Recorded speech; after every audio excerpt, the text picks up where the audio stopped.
Welcome to Nickel City Mafia, where we talk all things Buffalo and then some. Today, we're going to get into the 2022 Buffalo Bills wide receiver class, talking about the 11 wide receivers. Yes, we have 11 wide receivers on our roster right now, Jake. We'll get into who we think will solidify those starting positions. We'll talk about who might make the 53-man roster, and we'll take a look at what that offense may look like on opening day against the Rams, Thursday Night Football. How cool is that? Amazing. Right? If you're new to the channel, please comment, like, share, and most importantly, drop a nickel on the subscribe button for us. We greatly appreciate it. Also, this is our second time streaming live to Facebook.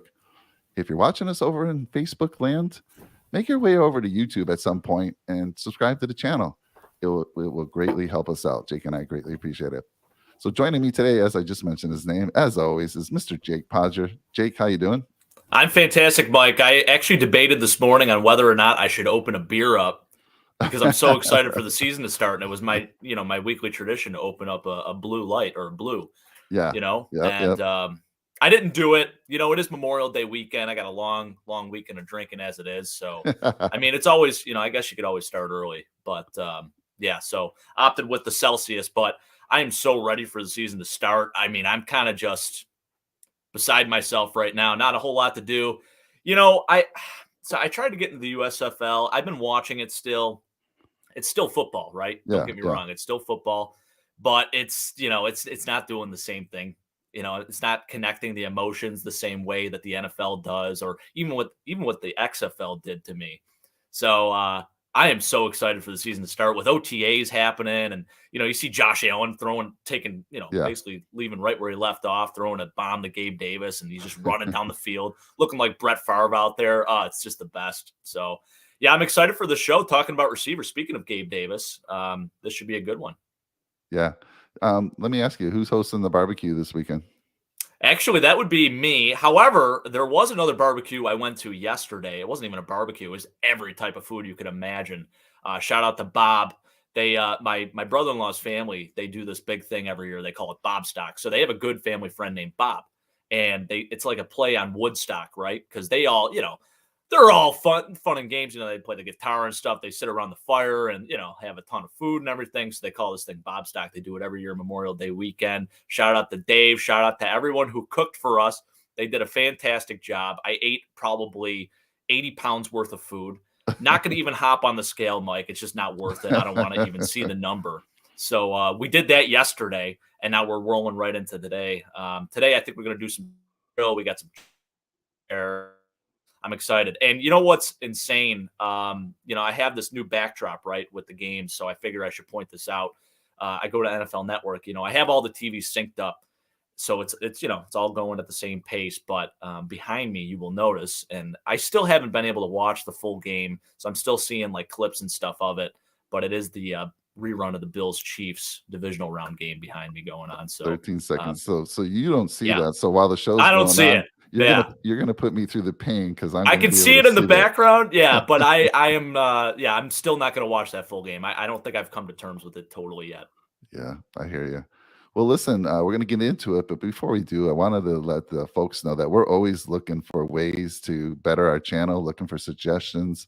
And so if you guys ever have any comments on how we can better the show for you, please put those out there. But we went out and did some surveys recently with supporters of the channel, asking them, what can we do to better the channel?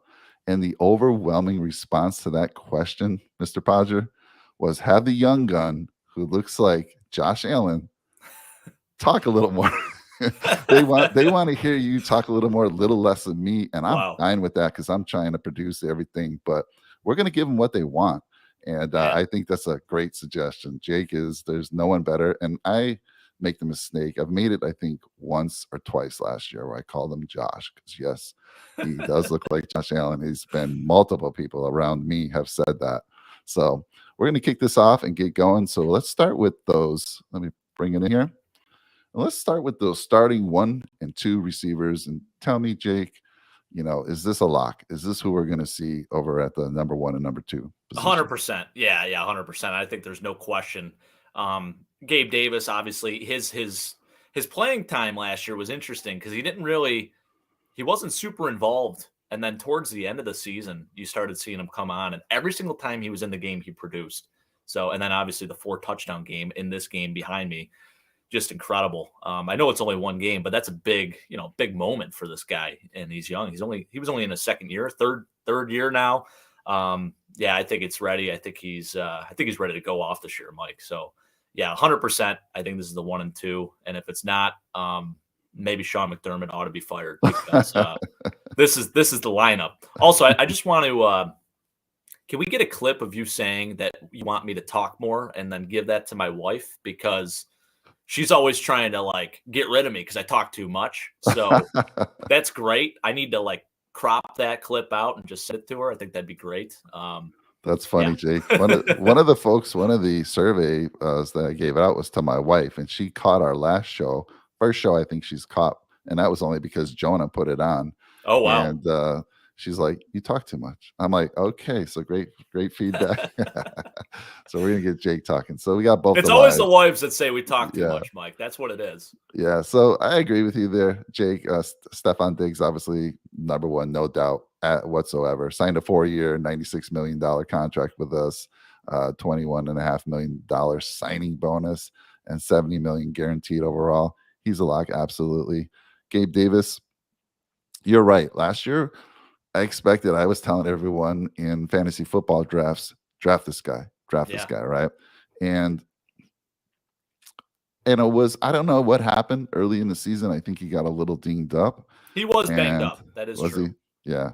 So absolutely, I totally agree here. No doubt that he is our number 2 receiver. 6'2". It's going to be nice to have that big receiver over there, right? 6'2", 210 pounds, and he runs a 4.5. He's sneaky fast.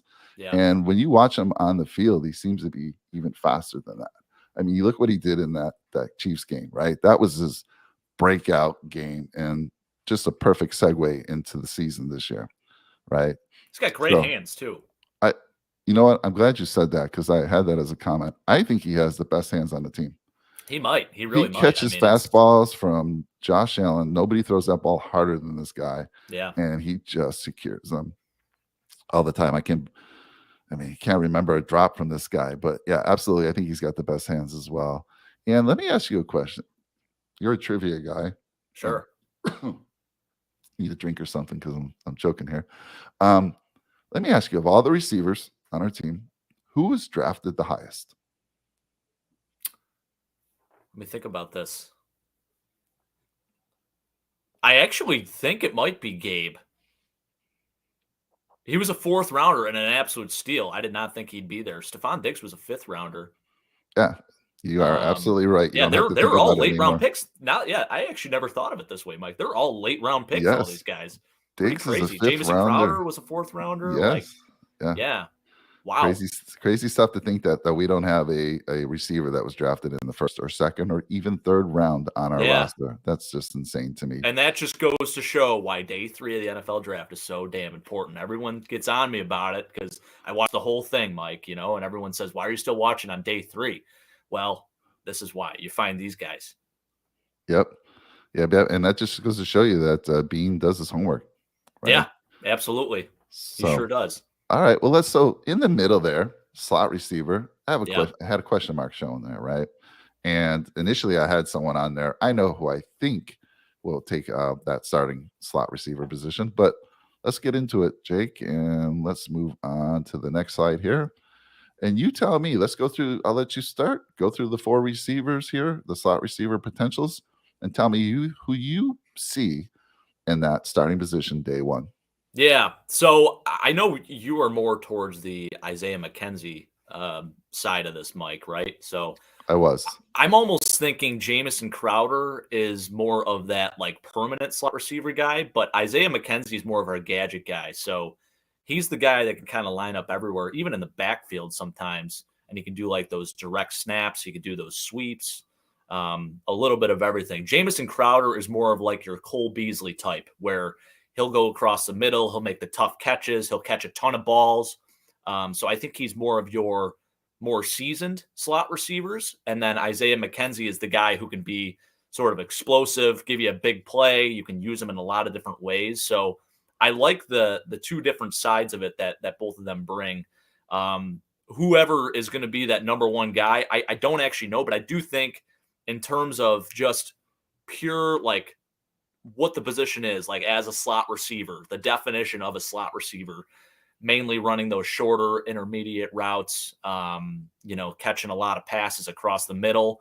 I think Jameson Crowder is actually that guy, but we're going to use the heck out of Isaiah McKenzie this year. I think he proved towards the end of the year last year, just as Gabe Davis did, how valuable he is, and we re-upped him. So, I think they're both going to be big parts of the offense this year. So, exciting nonetheless. But if I'm picking that number one slot guy, I think it's going to be Jameson Crowder, but Isaiah McKenzie is still going to be in the mix very heavily.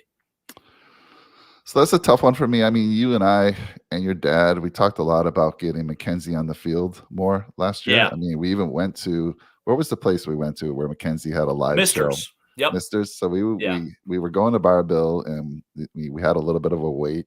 So we went across the street to Misters, and our luck had it that Mr. McKenzie was doing his live show that day, which was super cool. Yeah, that was awesome. Yeah. And your dad got on mic there and asked him the question about, he wanted him out there more. Like, we want to see more of you, McKenzie.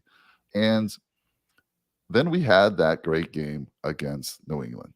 He was unstoppable. New England had no answer for him at that slot position. And he really impressed me with his hands. I did not know him. Yeah. I mean, he made some incredible grabs in that game. And then after the game, I was expecting to see more of him. Nope, they went right back to where they were using him as the gadget guy. Didn't really see him. I mean, they had Beasley was healthy, and we were seeing Beasley again. So I was a little surprised there. But we signed him for a 2 years, $4 million contract. And I don't know. I'm kind of torn on that one. I hear you, Jake, and I don't disagree with you. But I think, loyalty is one thing as well. And McKenzie maybe has earned that spot. Maybe he's earned that opening day spot for me. So I'd have no problems with either one. And, you had an interesting fact. I think one of the things you mentioned about Crowder is you call them the Bills kill or something like that. Yeah. Oh, yeah. Do you have so, we sent our stat guy out, and we're like, what has Jameson Crowder really done to the Bills, against the Bills? Because I was curious. So we sent our stat guy out, and according to the stat guy, he's played the Buffalo Bills 6 times. Mm-hmm. He's had 49 targets. He's 36 receptions, 337 total receiving yards, and only 2 touchdowns. And actually, in the last 2 games in 2022, we only played against him once because he was dinged up the other game. And in 2021, we played him once as well. So in the last game, which was on January 9th, he had 1 reception, 1 target, and 1 reception for 16 yards. And the game before that, in 2021, he had 5 targets for 3 receptions. So he's been kind of, as he's been getting dinged up more and more every season. And of course, he didn't really have, I'm not going to say the best quarterback. Zach Wilson still yet to prove himself, but Zach Wilson was running for his life last year, right? So he didn't really have the best person throwing to him. So we'll see. It's going to be interesting. This is why I put a question mark on there. And originally, I had Isaiah McKenzie, and I was like, you know what? I can't do that without talking to Jake. So I love it. I put that out there. So great. Well, as a former slot receiver, Mike, okay. I think they both offer very unique value, and I love the both of them. I agree with what my dad said. I think they're going to be rotating McKenzie and Crowder quite frequently. One thing I love about both of these guys, both coming in with some new numbers here. So Jameson Crowder going to be wearing number 80, which I think he actually wore back with Washington. Mm-hmm. And Isaiah McKenzie going to be wearing number 6. So get your jerseys. I know. I saw that. How bummed are you, though, Jake, if you bought one of his jerseys like a year ago? Oh, I know, right? I mean, these jerseys are cheap, and then he goes and changes his number on you. And I've seen in the OTAs, I saw a few other folks, I believe Taron Johnson, but we won't get too much off track there. But I see guys are making changes to switching it to the numbers this year. All right, so I agree with you. 1 and 2, we'll see how that pans out. But some other guys that we need to talk about here is Mr. Khalil Shakir, who we just drafted. So talk about him a little bit, and then we'll get into a guy that seems to be a forgotten man, Marquise Stevenson. So go ahead and talk about Khalil. Yeah. So another draft pick similar to like Gabe Davis, where we ended up just having this guy fall into our lap, sort of like the fact that he was available in the 5th round is still astonishing to me. I don't know how he dropped so much. I think this year's draft class was so like unpredictable. So you have guys that maybe fell a little bit more than they should have that, were just steals where they were taken. So I think he's certainly one of those guys. And it is going to be interesting to see how we get him involved in the offense because we have so many weapons. We have so much depth. Don't forget now, Mike, too. We have OJ Howard as a tight end. So we might be going double tight end set. We could go 4 wide. There's a lot of different options that we have here. So I am super excited for this draft pick. I mean, it's nice because, it's like the rich getting richer, essentially. Khalil Shakir, a lot of people compared him to Antoine Randall, which is an awesome comparison, I think, because he's actually kind of similar, I guess, in some ways to Isaiah McKenzie because he's like that gadget guy and he's bigger. He's 6 foot, 196. I'm not saying that's huge, but he's bigger than Isaiah McKenzie. So a little bit bigger than him. And a guy that can sort of act in the same manner where he can do those, sweeps. He can do the direct snaps. He can be involved in some of those gadget plays. I think you can even maybe use him in the return game a little bit. He can play special teams. He can be a deep threat. He's a great route runner. So I love the pick. We got to get on Tony to get this guy on the show, Mike. I know we were talking about that a little bit. I am working on it. Trust me. Yep. I'm working on it. So speaking of Tony, so he is a Boise State alumni, right? He played for Boise State. So he has connections back there. He goes back to Boise. He goes back to the college, goes to a few games. And as soon as Khalil was drafted, I reached out to him. I said, Tony, what can you tell us about this young man? And Tony texts back. He says, quote, he's a stud, not a speedster, but elite route runner, crazy quick in the 15-yard box and catches everything. Unbelievable hands, super high IQ, and was a quarterback at one point. And similar to Antoine Randall. Yeah. In 2021 for Boise State, he had 77 catches. Let's see. 1,100 something. Yeah, 1,100 something yards and 7 touchdowns. Just an amazing year. And yes, I have asked Tony to reach out to all his contacts and see if we can get Khalil on here. So we're pushing for that. I keep bugging him every few days, but I want to see this kid on the field. When I go to that Rams game opening day, Thursday night football, I want to, first of all, he went to high school 30 minutes away from me. That is cool. 30 minutes away. So he is a California guy and would love to see him. I'm sure his family would love to see him involved in that game. I'm sure they'll be there. Absolutely. Right. I know. I'm very confident this young man is going to make our roster. Absolutely. Oh, absolutely. Right? Yeah. And whether he'll be active, I can only hope. But I think he's going to be an amazing addition to this team. Just young. And he's a great route runner. And like you said, you know what's funny? Tony said he's not a speedster. He ran a 4.43 in his combine. Right, which is crazy. That's straight line speed right there. You look at all 4 of those guys on that slide, they all run in the 4.4s. No one's a 4.3 guy. Yeah. So when you say he's not a speedster, I don't know where that's coming from. That's pretty darn fast. I think when you now in this modern NFL, when you see burners, these guys are low 4.3s, high 4.2s, which is lightning fast. So a 4.4 is still very fast, but absolutely, you have guys like Tyreek Hill, you have the Deshaun Jacksons, the guys like that are 4.3s, 4.2s. Those are your more so, I guess, burners now, which is crazy to say because it's like how these guys train nowadays. It's just the standard is set so high now. So it's wild to say that he's not even a speedster now, but yeah, he's still very fast. I think he has that sneaky quickness, and he can get behind coverage, which is it's a nice piece too. So I'm excited as heck for this one, Mike.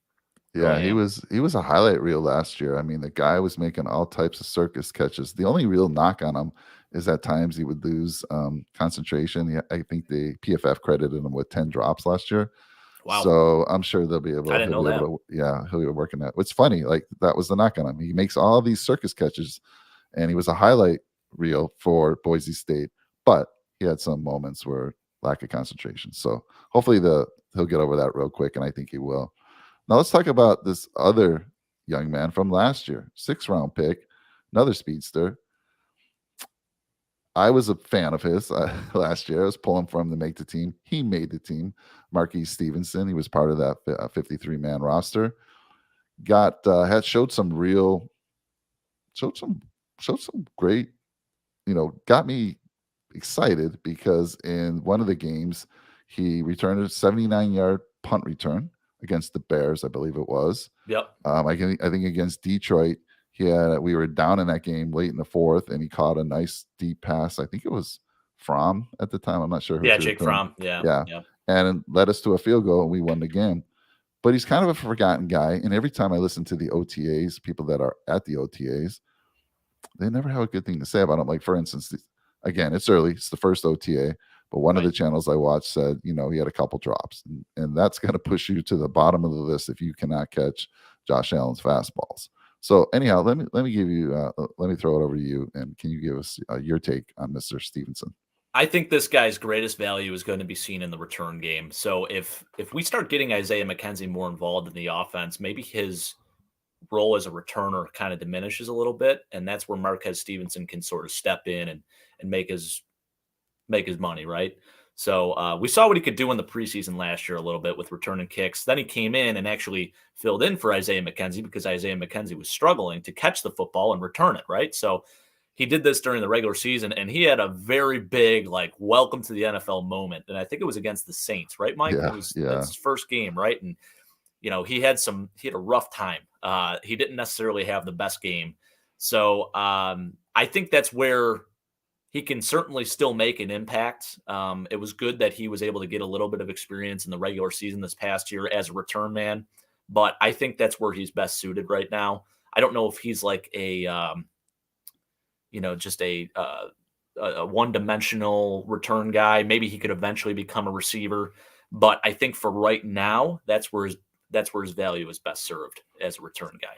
Yeah, I gotta say, I mean, I don't know, with this loaded roster, I think it's gonna be tough for him because first of all, it's gonna be tough to make the team. Yeah, exactly. It's gonna be tough to make the team this year. Khalil can also.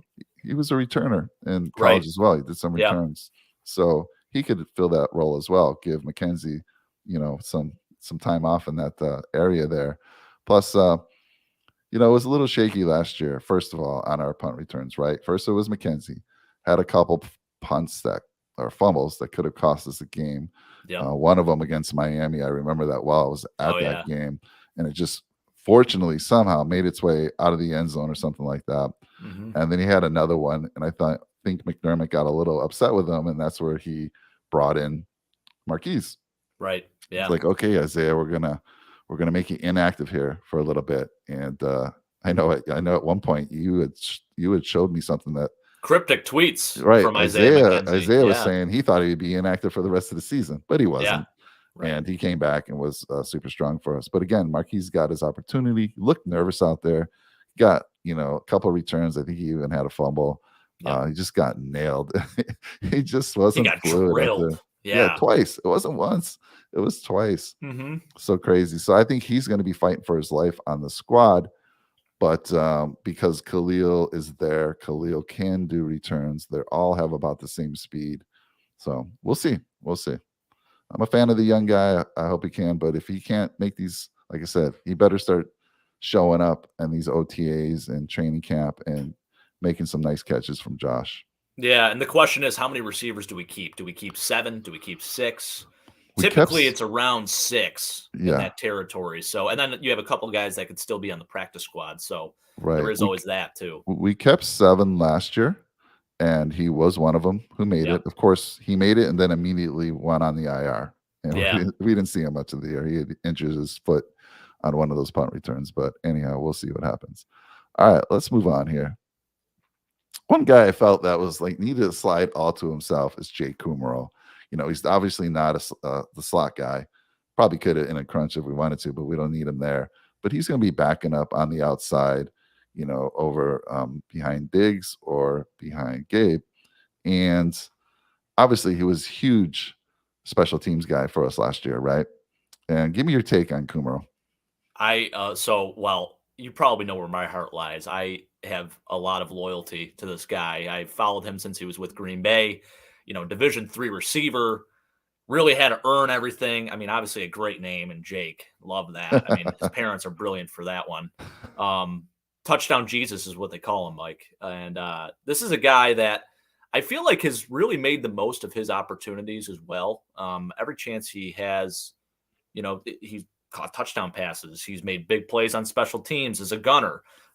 He's been able to keep on this roster for the last 3 years. And, he's sort of come and gone a little bit. I know there was one point where we've demoted him to the practice squad, then he came back up, and then he went back down. So there's a little bit of that. And then actually after the Broncos game 2 years ago, where he caught a touchdown pass, they ended up cutting him the next day. So he's had his ups and downs as well. But I do think that he serves a bigger purpose for this team. And I know Sean McDermott and Brandon Beane really do value the special teams part of this squad, right? So him, Tywan Jones, Tyler Matakevich, those guys are special teams aces. And we got 3 of them. So pretty cool to see. He's a bigger guy too. He's like 6'4". So that's 6'4"? nice. Yeah. Yep. I mean, it's a nice big target for Josh Allen to throw to. I don't think he's really going to be on the field unless it's, a game where we're up 40-0. But he will play on special teams, and that's where he's best suited. So, I don't think there's any danger of him being cut, especially after we went ahead and re-signed him. So feel good about that. Love that we dedicated the slide to him. Yep. Shout out to Jake Kumerow. Yeah, I totally agree with you. Like you said, 6'4" guy. What's interesting about him, he's undrafted in 2015, undrafted free agency. Wisconsin Whitewater, baby. He was signed by the Bengals originally. Yeah. Right. And then he went over to Green Bay. And like you said, Aaron Rodgers loved this kid. He loved him. He was so upset when they let Jake go. And again, the Bills love him as well. They've seen a lot. We didn't see him on the field a lot last year, other than special teams. So a lot of folks may not know that he was a huge contributor on special teams. Yep. And he only had a few snaps during the season at receiver. But in a crunch, I have no worries that he couldn't come in if we needed to and fill that role for a short time. So I agree. Super happy with that one. Now let's get into the rest here, Jake. And again, I'm going to give the folks what they want. I'm going to throw this over to you. Let's go through these other 4 that are on our roster and where you see them ending up. Yeah, so it's interesting. Tanner Gentry has been one of those guys too, where he's sort of like kind of floated around a little bit. So he's been on the roster, he's been on the practice squad, he's been cut, he came back, he signed a futures contract. He was Josh Allen's teammate at Wyoming. Oh, interesting. He's had a nice career, a career of being a practice squatter, I guess you could say, but he's still managed to be in the NFL for over the last 3 years now. So I don't know where he fits with this team exactly, but the fact that he's still hanging around certainly says something, doesn't it? And I also I have a soft spot for receivers that still wear numbers in the 80s because everyone seems to be going single digits or teens. So Jameson Crowder, Tanner Gentry, I mean, way to set a new standard by wearing the 80s again. I mean, I love that. So I do like this kid. I think he's athletic. I think he can contribute as a special teamer, but that's probably about where his I guess his, what do you call it? His ceiling is. Yes. Thank you. So I don't know what's going to happen there. It's a really tough roster this year out of, all years to make it. So not really sure, Mike. Well, I like the kid. I think he can contribute maybe on another team. And if he does stay with the Bills, he's going to be a special teamer or a practice squatter. But I think this is the last year he can actually be on a practice squad. Okay, interesting. Yeah, and you probably know this. I mean, in 2019, he was actually drafted for the XFL. Yeah, right? Yeah. For the New York Guardians. Unfortunately, he was on IR the whole time, and then when he finally got activated again, they shut down the league, and his contract was terminated. So, 6'1" guy, 210, and he runs a 4.5 40, not bad at all. So yeah, interesting. But I agree with you, Jake. I only see him being on the practice squad. I really do. That's where he's been. I think that's where he's going to stay. Now, remember, everyone, if you get cut by the Bills before they can sign you to the practice squad, you go through waivers. So other teams can take you before they can even make an offer to put them on the practice squad. So And, let's go forward there. So next guy up there, Jake. Yeah, this is a really interesting one because I think everyone was extremely high on him last year coming into the season. Isaiah Hodgins, shout out to James Hodgins, his father, who played fullback in the NFL. Mike, I'm a big fullback guy, won a Super Bowl with the Rams in the early 2000s. And it's pretty cool because he is actually working out at the gym that I attend, which is kind of cool. So him and his wife, they both work out there. They are fantastic people. I haven't had the chance of meeting Isaiah just yet, but have met his wife. She's a fantastic lady. And I wish nothing but the best for them. It's a tough roster to crack this year, but he does offer that size advantage and the wingspan and the fact that he can catch a lot of. He has very good hands too, Mike. This is a guy that can catch everything that's thrown at him. So, what the Bills do with him, I really don't know. That's just it. I mean, do we keep 6? Do we keep 7 receivers? Do we, keep some guys on the practice squad? I think these guys are all very viable practice squad members. They offer you that size aspect outside of Malik Williams. Malik Williams is pretty small. He's like 5'9", but these other guys, I mean, Isaiah Hodgins, 6'4", Neil Powell, 6'4", Tanner Gentry, 6'1". So a little bit different than our starting receivers who are all either 6 foot or, Gabe Davis is 6'2", but Jameson Crowder shorter, Isaiah McKenzie shorter. So yeah, it's nice to have a bigger target to throw to. So where Isaiah stands, I really don't know. I do think he can offer, that ability to, be a red zone threat. I think a lot of people thought he was going to develop into a potential receiver who gets some time and maybe, a 400-yard guy. So I just think injuries have sort of gotten in the way of that. So he hasn't had a chance to really show it. So this is kind of a make or break year for him.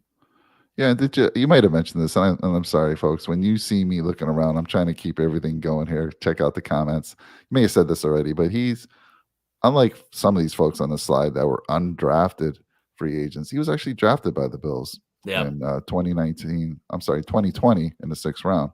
So we know how Bean likes to keep his guys around, right? And especially a guy that he's drafted. So we'll see. Good insight there. I do want to mention Brandon. Good to see you out there. I know he's. What is he doing? Brandon's been out this past few days. Again, I think I told you guys on the channel here, he does deliveries. He's got his own little company. He decided to go outside of Buffalo. He was in Pittsburgh. He's been in Baltimore. I think he was actually scouting out these teams for the upcoming games this year. Okay, but he's out there doing deliveries. Yeah. So he's driving. I think he was going back to Pittsburgh from Baltimore, and he's going down all these hills. So that's what's going on with him. Pittsburgh is a very hilly city. Yeah. Big Al, good to see you out there as always. Thank you for coming out and supporting us. And Dad, good to see you. I mean, it does, he's like, sorry for being late, old age. Hey, I know we all need our sleep, and you need your sleep as well. So appreciate you coming out here. That's right. All right. Well, I think that's let's go on to Malik Williams. What can you tell us about these next 2 guys? Because these were undrafted free agents this year. Yep. So Malik Williams, actually, he's a 5th-year senior. He had that COVID year where he was allowed to play another year at App State. So he offers value as both a return guy and a slot guy. I think it's going to be really hard for him to crack the roster. But he's going to be a camp guy. He's going to be a returner probably. And he does remind me of Isaiah McKenzie in terms of size and I guess ability to be sort of like that slot receiver, gadget receiver, and return guy all in one. So I think that's it's good for him to learn behind a guy like Isaiah McKenzie. But do I think he's going to make the roster? Most likely not. As far as Neil Powell goes, huge. I mean, he's 6'4", like 220 or something like that. So big receiver. Another guy that I think is going to be more so a camp body. I don't really think he's going to make the team, but it's good because, you get these guys in camp and maybe they shine a little bit in the preseason, and another team that's in need of a receiver can bring them in. So good opportunities for both of these guys. But do I think they're going to crack the lineup? Most likely not. Do I think the Bills will keep them? Most likely not, unless they have like a tremendous preseason. Right. And that would just be on a practice squad. Gotcha. Yeah, I agree here. I mean, of these four on the slide here, I did want to say, you talked highly of Isaiah Hodgkins. Big body, right? Yeah. Yeah, and good hands. Now, we had 7 receivers last year. The one that I said was kind of to me, is fighting for his roster spot again this year is Marquise Stevenson. Now, if Marquise Stevenson isn't bringing anything to us except for returns, right? He's not gonna, it doesn't. Everything I've heard, they're not praising his catching ability. And Isaiah has great hands, bigger body. Isaiah could take that spot if they decide to stay with 7 receivers and let Marquise go, right? Because Marquise is going to really, I mean, again, he's a forgotten guy from last year. I think spent most of the time on the IR, and when he was in, he didn't shine. So there's a spot potentially for Hodgkins, in my opinion. Now that we've talked through all these, I agree with that. What's your thought on that? 100% agree with what you said there. I think Malik Williams' value goes up if Marquez Stevenson struggles a little bit, because Malik Williams does offer that return ability, and he did a hell of a job at App State with that. So, yeah, that could be very interesting there.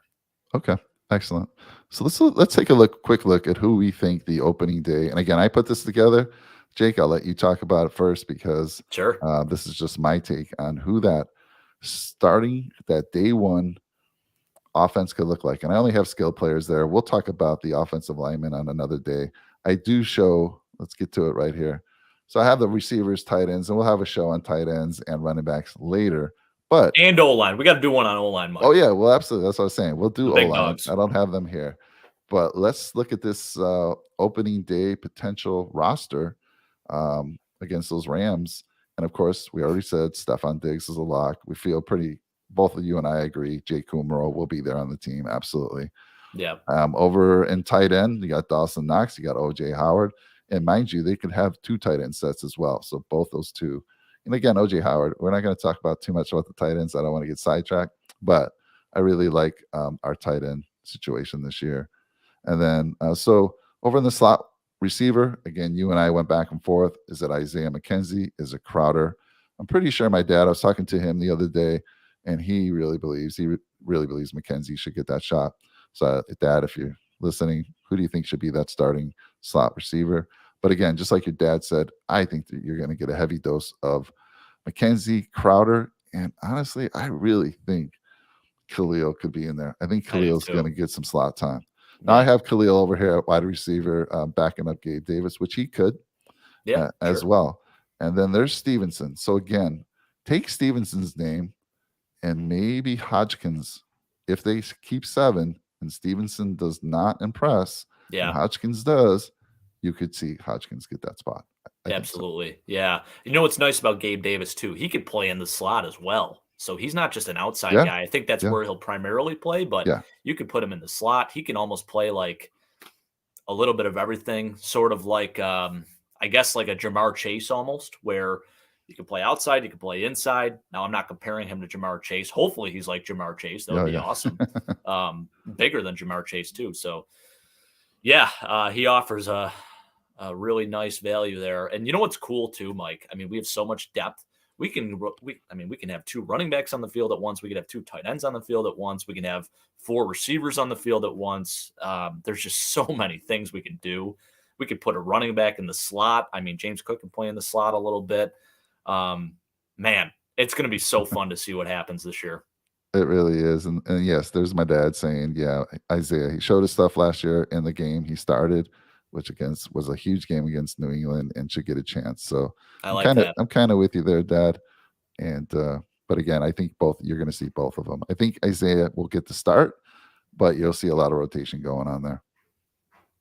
And then my dad's like, Gabe Davis has been my favorite since he came on the team. Almost bought his jersey the other night. Dad, you should buy his jersey. We were just talking earlier in the show before you joined.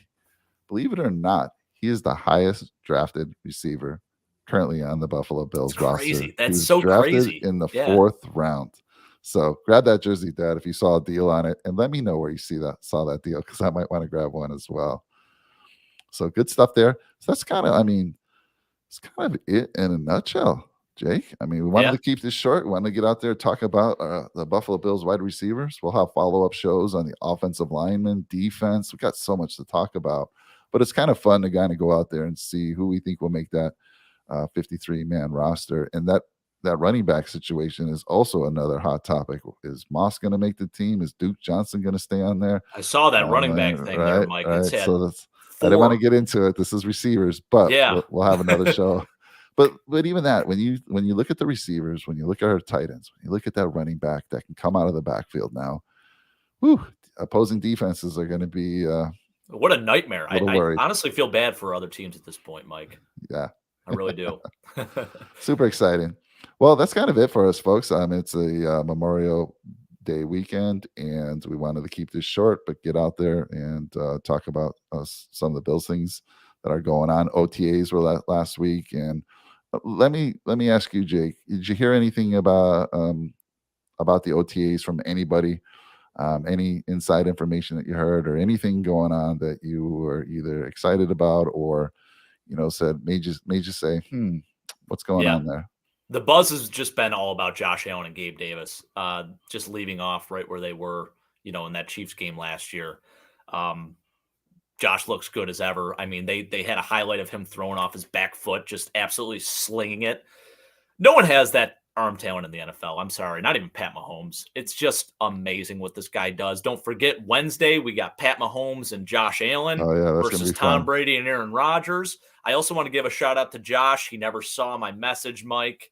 So the other day, I guess last week, Friday, my brother-in-law had his surprise 30th birthday party. So I took it upon myself to send Josh Allen a message just saying, you can't have a party without inviting the King of Buffalo. So I sent him an Instagram message just saying, listen, my brother-in-law is turning 30. This is a huge day. I don't know what you got going on. Turns out he was actually attending the PGA Championship, I believe.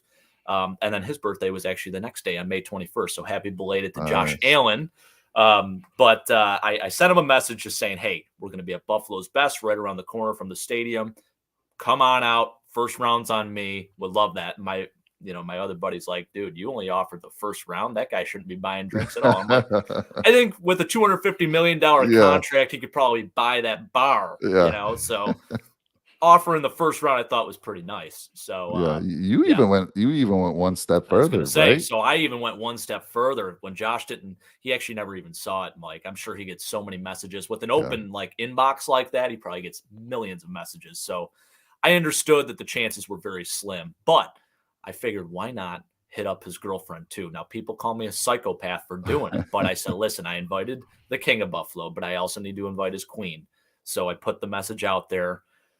Unfortunately, she never saw the message either. So the fact that I don't have a restraining order from both of them, that is a win in my book. I will take it. I guess you got to extract the positive where you can. So, but I am excited for the match on Wednesday. That's going to be fun. There's a lot of trash talk going on. Tom Brady saying Josh Allen hasn't done anything, when they played each other. And then what did Aaron Rodgers say? It was something. He said something else too. It was pretty funny. But then Josh is also, it was cool too. They showed all the receiver cutouts. So there was a Mike Evans receiver cutout, and Tom is like, hey, I got my receiver. Josh Allen has Stefon Diggs. There's a Stefon Diggs cutout. Josh Allen's hugging the Stefon Diggs cutout, which is hilarious.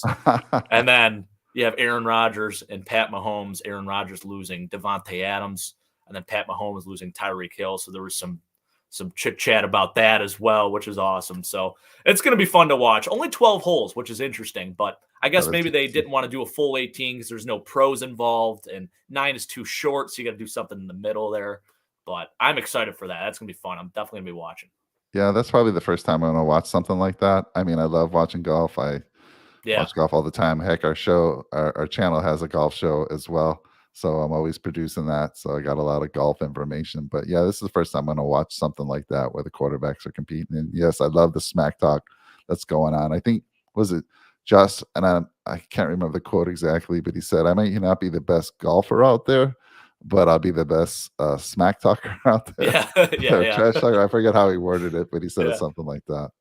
That's awesome. Anyhow, thanks everyone again for joining us. If you're new to the channel, please hit that subscribe button for us, and actually drop a nickel on it. Drop a few nickels on it. Share it with others. Put some comments out there. We're always looking for your ideas and how we can better the channel. And actually throw some comments out there what you thought about the receiver core that we presented today. Do you agree with us? Do you see anybody else sliding in there to make the team? Be interesting. So thanks again, everyone. Enjoy your weekend. Jake, thank you as well. All right. Absolutely, Mike. Always a pleasure. All right. Take care, guys. Go Bills. Go Bills.